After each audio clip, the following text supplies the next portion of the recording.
बिस्मिल्लाहिर्रहमानिर्रहीम। अस्सलाम वालेकुम। आप देख रहे हैं व्यूज मैटर्स। आज की इस वीडियो में आप जानेंगे 10 बड़ी खबरों की तफसील, जिसके अलावा कुछ हकायक भी आपके साथ शेयर करने हैं। पहली खबर, गुज़िश्ता रोज शहीद होने वाले ईरानी फोर्स बाज़-तरान इनकलाब के मेंबर कर्नल हसन सयाद खुदाई को आज सुपुर्द खाक कर दिया गया। इस मौके पर हजारों अफराद ने शिरकत की और इसराइल अमरीका मुर्दाबाद के नारे लगाए गए। दोस्तों, ईरान के अवाम में इस वक्त शदीद गमो गुस्सा पाया जा रहा है। ईरान के सदर, फोर्स के कमांडर और चीफ कमांडर ने एक बार फिर दुश्मनों पर वाजे कर दिया है कि इसका बदला जरूर लिया जाएगा। आपको ये बात मालूम होगी कि इसराइल की ऐसी साजिशों के हवाले से ईरान दुनिया को कई बार खबरदार भी कर चुका है, बल्कि हाल ही में हमास की जानिब से भी वार्निंग जारी की गई थी कि अगर इसराइल ने हमारे किसी अफसर को निशाना बनाया तो उसका सख्त जवाब दिया जाएगा।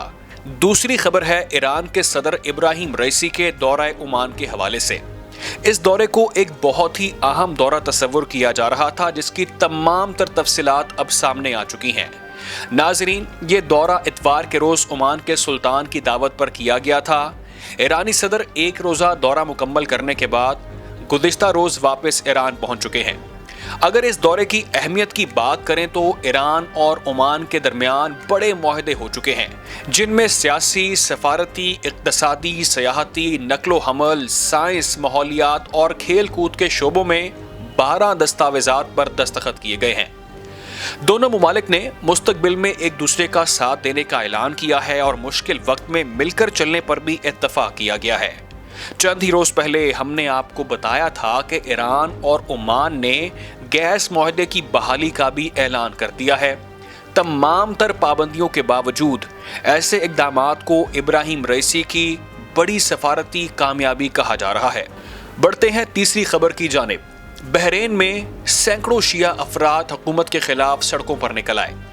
मुल्क के मारूफ शिया उलमा शेख ईसा कासिम के हक में बड़ी रैली भी निकाली गई, जिसमें हुकूमत से ये मुतालिबा किया गया कि बहरीन में शिया बरादरी के साथ तफरीक मत की जाए। लोगों का कत्ल और उनको जेलों में डालना किसी सूरत भी कबूल नहीं किया जाएगा। शामिल करते हैं चौथी खबर। पाकिस्तान और ईरान की दोस्ती की एक और मिसाल सामने आ गई है। पाकिस्तान की मदद की दरख्वास्त पर ईरान ने बढ़ चढ़कर पाकिस्तान का साथ दिया और एक बड़े नुकसान से बचा लिया। आपको मालूम होगा कि बलूचिस्तान के जिला शिरानी में चलगोजे के जंगलात में लगी आग को बुझाने के मिशन में ईरान के आग बुझाने वाले तैयारे मदद के लिए पहुंच गए। आपको शायद ये बात मालूम हो कि पाकिस्तान जंगलात और पहाड़ी इलाकों में आग से लड़ने के लिए आलात की कमी का भी शिकार है। पाकिस्तानी हुकाम का कहना है कि ईरानी तैयारा आग बुझाने में मौसर साबित हुआ है। अगर इस जहाज की दरख्वास्त हम पहले करते तो शायद 3-4 रोज पहले ये आग पर काबू पा लिया जाता। पांचवी खबर, सऊदी तहादियों की जासूसी की एक और कोशिश नाकाम हो गई है।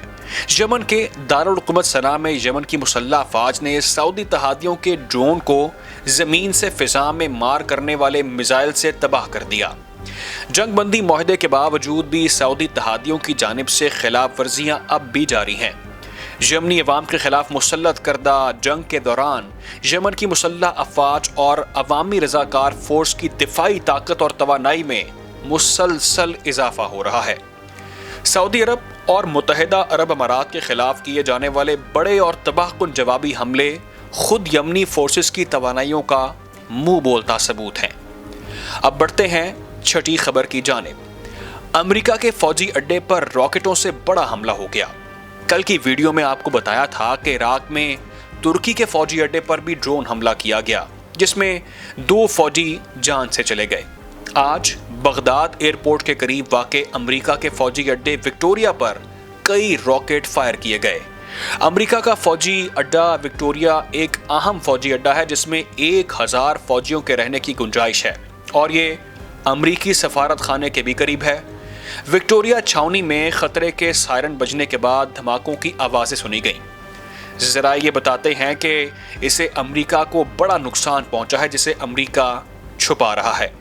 जहां पर यह बात वाज़े रहे कि इराकी पार्लियामेंट ने 5 जनवरी 2020 को एक करारदाद के जरिए अपने मुल्क से अमेरिकी फ़ौज के इनखला का मुतालिबा किया था।